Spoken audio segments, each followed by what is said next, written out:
Halo kelas, berjumpa kembali dengan saya Joe Wicaksono dalam program Labs Corner News Naturium Indonesia. Jumat 5 Maret 2021. Media informasi yang memberitakan hal-hal terkini seputar teknologi, riset, inovasi, dan dunia sains.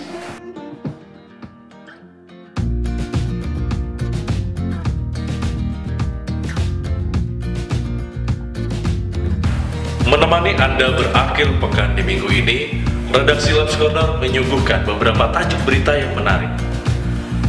Jika pada minggu lalu, sebuah gunung es sebesar kota London runtuh di Antartika, Inggris pun tak mau ketinggalan. Sebuah komet berukuran raksasa masuk dan menerangi langit malam kota Inggris.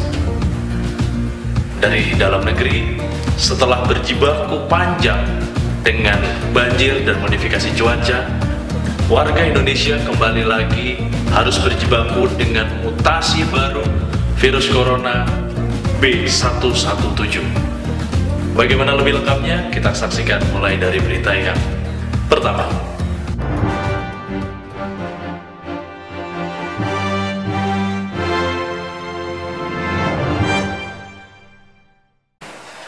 Mari kita menuju Inggris, negerinya Harry Potter.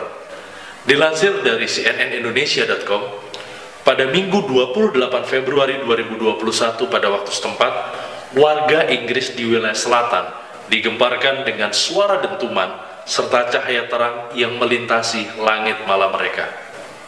Penampakan bola api yang kemudian dikonfirmasi sebagai meteor ini terekam dengan jelas oleh banyak warganet, kamera CCTV rumah, hingga kamera keamanan di area publik yang berada di kota-kota wilayah selatan Inggris seperti Manchester, Cardiff, Honiton, hingga Milton Keynes.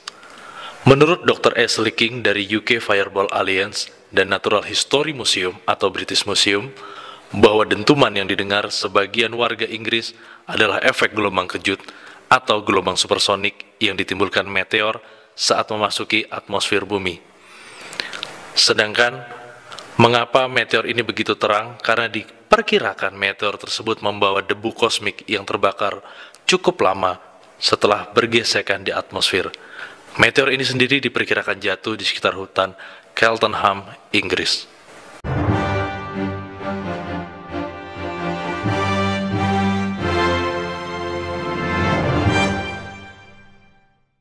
Setelah dari Inggris, kita terbang kembali ke negeri kita tercinta, Indonesia. Dilansir dari kompas.com, varian baru virus corona telah terkonfirmasi ada di Indonesia dengan kode B117. Virus corona SARS-CoV-2 penyebab COVID-19 diketahui telah mengalami berkali-kali mutasi hingga menghasilkan varian-varian baru. Di antara varian baru virus corona adalah varian UK B117 yang pertama kali terdeteksi di Inggris pada November 2020 dan telah menyebar ke berbagai negara.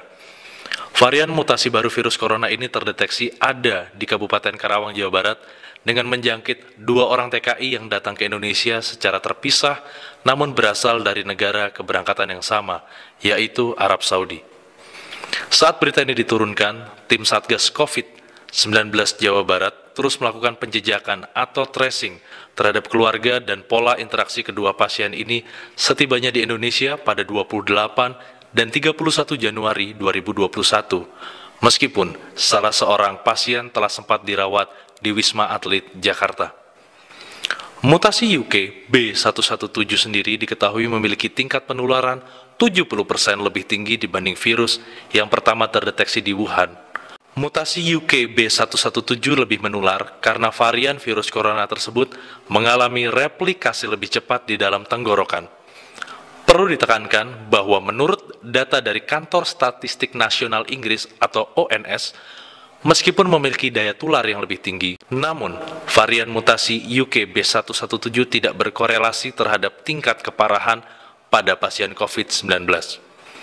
Hal ini diperkuat dengan pernyataan Ketua Satgas COVID-19 Ikatan Dokter Indonesia, Profesor Dr. Zubairi Jurban, yang mengatakan bahwa vaksin tetap efektif terhadap mutasi B117, meskipun di Inggris yang digunakan adalah Pfizer dan masih perlu dilakukan penelitian ilmiah terhadap efikasi Sinovac pada varian virus baru ini.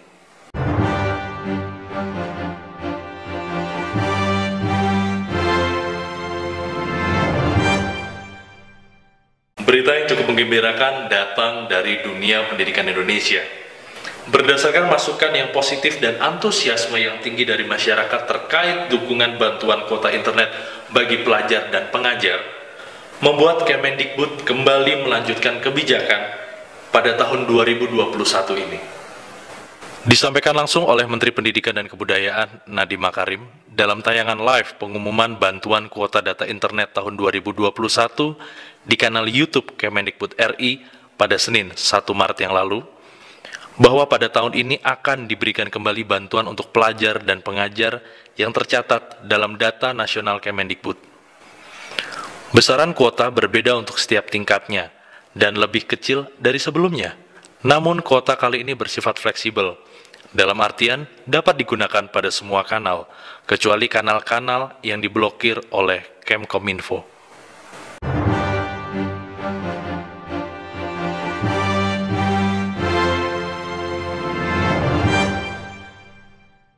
Masih terkait dengan modifikasi cuaca pada minggu ini, Kepala Sekolah beserta guru honorer melakukan diskusi terkait data riset mengenai sejarah panjang modifikasi cuaca yang cukup mencengangkan, bahkan mengkhawatirkan sepanjang sejarah dunia. Berikut cuplikannya. Nggak banyak yang tahu. Sadar nggak? Kalau kita nonton film-film Hollywood tentang perang Vietnam, itu rata-rata settingannya adalah basah, Rambo. hujan, kayak gitu. Rambo waktu perang Vietnam juga hujan sih. Iya. Oh, Tahu kenapa kan?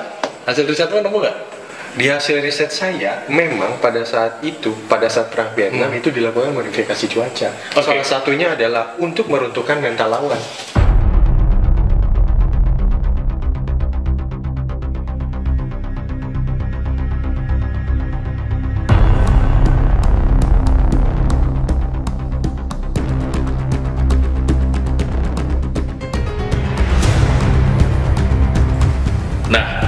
Untuk mengetahui lebih lanjut mengenai paparan data terkait modifikasi cuaca, saksikan dalam program Kotak Makan Siang dan diskusi mendalamnya dalam program Kotak Makan Malam pada minggu ini, tetap masih di channel Naturium Indonesia.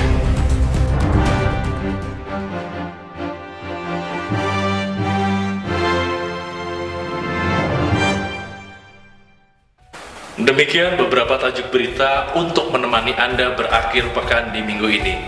Namun sebelum saya dan kerabat kerja pamit, setelah tayangan ini kami akan sertakan perakiraan cuaca dari BMKG untuk hari ini. Akhirnya saya Joe Wicaksono beserta seluruh kerabat kerja Labs Corner News Naturium Indonesia pamit undur diri.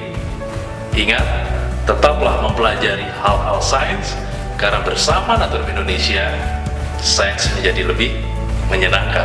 Sampai jumpa. Potensi hujan lebat yang disertai dengan petir, kilat, dan angin kencang yang diperkirakan terdapat di wilayah Aceh, Sumatera Utara, Sumatera Barat, Jambi, Bengkulu, Sumatera Selatan, dan juga Lampung. Sedangkan untuk wilayah selatan Indonesia terdapat di wilayah Banten, Jawa Barat, Jawa Tengah, Yogyakarta, Jawa Timur, Bali, dan juga NTB. Untuk wilayah Kalimantan, sobat, terdapat di wilayah Kalimantan Barat, Kalimantan Tengah, Kalimantan Timur, dan juga Kalimantan Selatan. Sedangkan untuk wilayah Sulawesi dan juga wilayah Timur Indonesia terdapat di wilayah Gorontalo, Sulawesi Tengah, Sulawesi Selatan, Sulawesi Barat, dan Sulawesi Tenggara, Maluku Utara, serta wilayah Papua. Selain itu juga terdapat potensi hujan yang disertai dengan petir, kilat, dan angin kencang yang diperkirakan terdapat di wilayah DKI Jakarta, Sulawesi Utara, dan juga wilayah Papua Barat. Ya, demikian sobat informasi perakiraan cuaca yang dapat kami sampaikan untuk Anda. Semoga informasi yang kami berikan dapat bermanfaat dan dapat menunjang setiap aktivitas dan rutinitas sobat semua. Kami selalu menghimbau untuk tetap waspada dan berhati-hati terhadap perubahan cuaca yang dapat terjadi kapan saja.